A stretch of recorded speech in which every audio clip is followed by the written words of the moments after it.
আপনি নিজে অবাক হয়ে যাবেন। মধ্যরাত, এই রাতটা হচ্ছে রাতের শেষ অংশে যদি আপনার চোখ খুলে যায় তাহলে মনে করবেন আল্লাহ তাআলা আপনাকে সফলতার দ্বার প্রান্তে পৌঁছে দেওয়ার জন্য আপনার চোখটাকে খুলে দিয়েছেন। কিন্তু দুঃখজনক হলেও সত্য, আমরা অনেকেই রাতের বেলা হঠাৎ করে চোখ খুলে গেলে অথবা ঘুম ভেঙে গেলে কিন্তু আমরা আল্লাহকে স্মরণ করি না।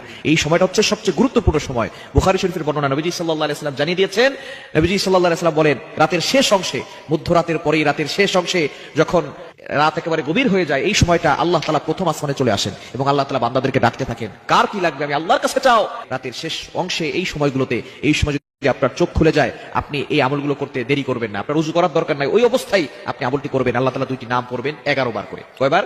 এবং দুইটি নাম পড়ার আগে আপনি 3 বার দুরূদ শরীফ পড়বেন। দুরুদের ভিতরে সর্বশ্রেষ্ঠ দুরুদ হচ্ছে দুরুদ ইব্রাহিম।